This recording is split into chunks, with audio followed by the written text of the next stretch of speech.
Hey, bitch, what's the goddamn deal? You know what I'm saying? This big fee out the goddamn D. Just don't hear a man to ramble and let loose a little shit. Since, you know, everybody love to hear what I got to say, you know what I'm saying? You know, my opinion matters, you know, so I'm gonna put it out there. And with my narcissistic self. Well, what up there, everybody out there, man? And say, man, the boy Wack 100. I keep seeing a lot of these posts that's saying Wack 100 disrespects Tupac, and I don't really see it like that, man. I just see it's the cadence, and I'm gonna explain to you, man, what a lot of people don't really understand about the industry. And when you're looking at the industry, when you're looking at the industry standards, the reason Tupac's legacy, like I'm gonna tell you like this, man. Tupac's legacy is so watered down. You know what I'm saying? It's so covered. You know what I'm saying?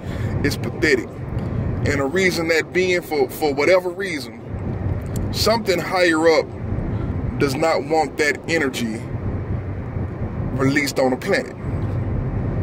When Tupac came into the fold, man, Tupac was a regular rapper. He wasn't he was a good rapper, don't get it twisted. He was very good, but he wasn't a you know, he just wasn't the main center of attention around. You know what I'm saying? His ascension was, you know, through movies. Like I tell everybody all the time, man, Pac was the first rapper, you know what I'm saying, to monopolize social media. So since we didn't have Twitter, Facebook, we didn't have YouTube, you know what I'm saying, Pac was in the news, man, every week. You know what I'm saying? Like, if you looked at MTV and BET, almost every show segment, Pac was doing something, man. So every show that came on, it would be like a little breaking news, like a short 15-second clip about him going to court, about him getting out of court, about him getting shot, about him not getting shot, about allegations of him doing this or allegations of him doing that. He got an album coming out, you know what I'm saying? It's gonna talk about him getting shot, you know what I'm saying? It's gonna talk about this. So the dude's life was like an open book for everybody to read. And what was so uplifting about it was just when you thought it was time for him to fall off, he would come back even harder. You know what I'm saying? And just when you thought that, oh man, you know, Pac trying to go gangster, when the Thug Life came out, it was like, okay, well, Pac going gangster now. Now Pac talking about straight ball and selling crack, and whoop-de-woo, he backdoor you with Dear Mama. You know what I'm saying? He backdoor with, you know, Shed So Many Tears, and, you know, but the last song on the album is Outlaw, man. You gotta look at the chronology of stuff. You have to realize the time capsule that we was in. The time we was in was not today. Tupac revolutionized rap. Before Tupac came out with the Thug Life image, 90% of street rap was way over the top, man. You know, you was either a pimp. If you was a ladies man, you had to be a pimp. You know what I'm saying? Or just a staunch down, just straight gigolo. You know, what's them niggas name? DJ Quick Little crew. They was just, you know, they was all about partying and hoe, but that was all it was about. If you was a gangbanger, you know, you was Pyru Love. You know, you just straight gangbanger. You know what I'm saying? You know, MC8 and them stuff like MC8 was keeping it real too, but you know what I'm saying? But before Pac, if you was a killer, before Pac came into the fold, a dude that was coming for the crown, who couldn't be stopped in a lot of our eyes, man, who was a lyricist, a great storyteller, very exciting, you know what I'm saying, had the look, the swag and everything, was Spice One. You know what I'm saying? In 2 miles, take exit 157 for Missouri 7 South toward Clinton. Pac feel the Spice One vibe. He feel the DJ Quick vibe. He, you know what I'm saying, he feel the Public Enemy vibe. He kind of like feel all them voids as in one person.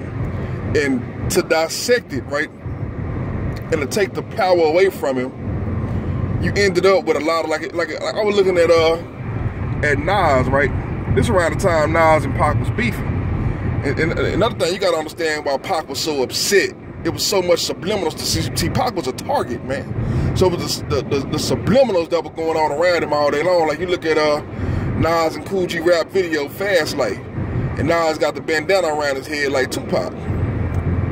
Tupac had a signature way about how he wore a bandana. He wasn't just like, he didn't have the bandana tied around his head like Ice Cube and them would on Today Is a Good Day. He had it kind of like the same way you see Ja Rule wear it, the same way Nas had it on. You know what I'm saying? And, you know, Pac was like the first nigga that was, you know, little skinny cut-up guy. You know what I'm saying? To take his shirt off all the time. So people was using that image to give you the same image of Tupac. So what in happened? In a half mile, take exit 157 for Missouri 7 South toward Clinton. Original slice of pizza. You know, everybody was taking parts of him to pretty much nullify his impact. You know what I'm saying? Or to make you get what you got from him somewhere else. You understand what I'm saying? Not saying that these people take exit 157, then use any lane to turn left onto Missouri 7 South. But you got to understand, the main scheme was to drown him out. You know what I'm saying? To cover him up or whatever, have him all covered. Use any lane to turn left onto Missouri 7 Southeast 275th Street. Every time I do these videos, man, my goddamn GPS want to start talking. But so if you understand what I'm saying, you know, Pac wasn't a gangster. I think that would be a correct assessment. You know what I'm saying? I don't think it's a secret neither. And the only people that thought he was a gangster was people who continue for 124 miles. Most people who knew who Pac was. Pac was the average, everyday motherfucker that was born around that time to where gangs started becoming somewhat acceptable. You understand what I'm saying? See, before a certain time in life around the world, I'm not from California, I'm not from Chicago, I don't know how shit like that goes where they are. But where I am, you just couldn't come to school being a hardcore gangbanger. You know, like a whole bunch of y'all. Like, you know, it was so small, you can easily extract those people from the fold. But when you come with something widespread, like a Crip and Blood thing, well, you can't round up all the Crips. You can't round up all the Bloods. You know what I'm saying? You can't round up all the wannabes. You know what I'm saying? You can't, you know what I'm saying? So it became so widespread. It had to be a blueprint on how to survive in these crazy times, man. You know what I'm saying? It's the first time people was experiencing, you know what I'm saying, crack babies and crack mamas. You know what I'm saying? The first time people was experiencing, you know, mothers prostituting and kids having access to his friend's mom and shit like that. So it had to be a blueprint, man, to come out like that and still look cool and still be strong. That's what Pac represented. That's what he signified. That's what was so strong about it.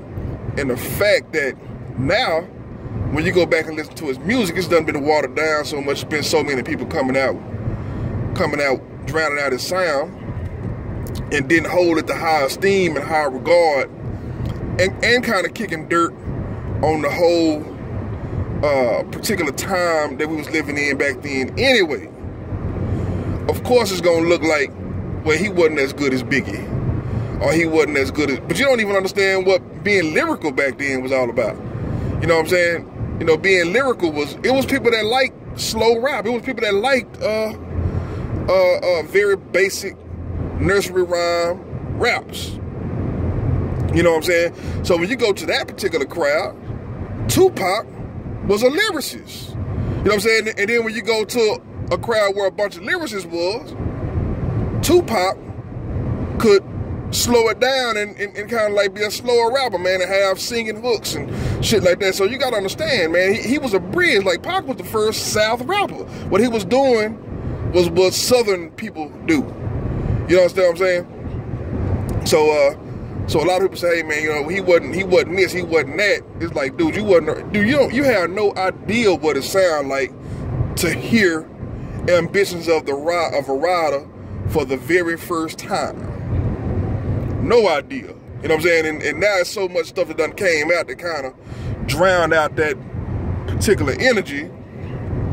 You will never know what it feels like to hear Ambitions of a Rider for the very first time. Sitting in your car, this is his first song getting out of jail. It was mind-blowing. You know what I'm saying? You would never know what it sounded like to Now he done went to jail, but his album out. And you pop his album in, and the first thing you hear is they say pussy and paper is poetry, power, and pistols. Even though they say Tretch wrote that part. Who gives a damn? It came out of Pac mouth, and it was powerful as hell. You know what I'm saying? So for people to say that the dude wasn't a great rapper or a great lyricist, first of all, what you need to understand is he was not trying to be. That's not where that's not the target that he was trying to hit. You understand what I'm saying? And if that was the target that he was trying to hit, who knows what kind of impact he would have had on the world from another angle. Tupac was a scarred individual. He was a hurt man, you know what I'm saying?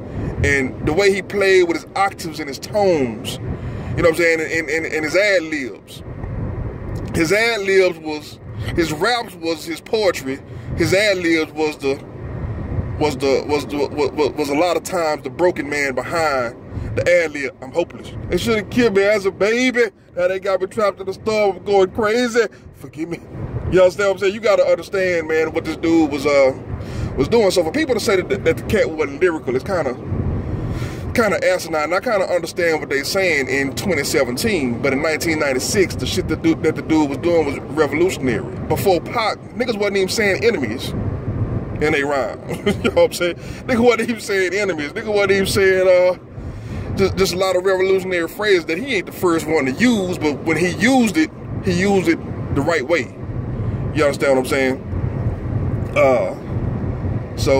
Anyway, man, I just want to get on that, man. You know what I'm saying? So, you know, for people to say he disrespected, he is trying to be disrespectful in somewhat of a way, because to get on, part of what they doing, man, is just trying to wipe the slate clean with this fellow's energy.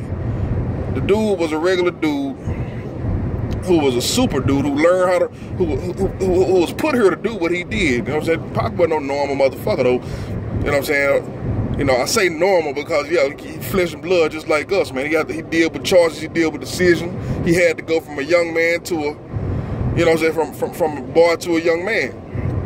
And in between those times, if I was born in a Black Panther household and done lived in 50 different neighborhoods, bro, I can't say I'm a Grape Street Crip. You know what I'm saying? Because I was a Marine City project cat. Before that, I was in, you understand what I'm saying? I was in New York. Before that, I was this before that. So, of course, man, your upbringing, by the time you 17 or 18 and you done kind of figured out who you were, but this dude had to be who he was in probably 10 or 15 different places. You know, so he probably was accepted 10 or 15 different ways. You understand what I'm saying? So now that he finally got some footing and he finally got some money, finally can support himself, and a motherfucker trying to step on his toe, he can holler. You know what I'm saying? And the fact that he had so many people coming at him, he was talking so much shit, yeah, it may have been contradictory, but that's what made him powerful. You know what I'm saying? That's what he was taking, like I say, if you see that the industry is trying to get rid of you, you know what I'm saying? If you see the industry is trying to make you suffer, you know what I'm saying? If you know that you got people following you, you know what I'm saying? If you can make it look the opposite, you can get by with that. Pac was fighting the machine. He was fighting the flame. He was fighting fire with fire. Really what I'm trying to say, man. So, you know, the dude, man, and he died at 25. So I'm going to get up off here, man. But I'm going to say, man, if you don't think that this dude was abnormal, this dude was an amazing figure, much more than what you want to give him credit for, much more than what they covering up, man. And, you know what I'm saying? I guess it's blasphemy to be in the industry and to really explain what this man was. You know what I'm saying? The only people that can explain what he was is people that's not of this particular walk of life. You know what I'm saying? But when you're in this walk of life, you have to explain he was too smart to be a gangster. You know, he was a thinker. He was a book reader. He was a poetry writer, man. You can't be no thug if you're an actor. He's a ballet dancer. You know what I'm saying? But anybody with range to say, hey man, he was a ballet dancer that could out-rap everybody, shot 2 cops, and don't matter if the dude was undercover or not, what he seen was injustice and stood up for a motherfucker and helped him out. Hey man, that's a lot more than a lot of you niggas quiet his mouths right now. And like I say, Pac was with the shits too. So, you know, he was in the same industry. So it wasn't like he was you know, way far above everybody else. But like I said, the nobility that he had was, you know, a lot more noble than a lot of people, and he died for what he believed in. You understand what I'm saying? Basically, if you ask me, I would say the dude wanted out. You know what I'm saying? He wanted out of the industry, and he did what he had to do to get out the industry. He went to death row. So with that being said, I'm gonna go on and get up out of here, man. Damn foolish. Oh man, say man. And holla at me, man. I think I'm blackballed podcast. This is one of the reasons why I think I'm blackballed. I'm gonna give it to you raw.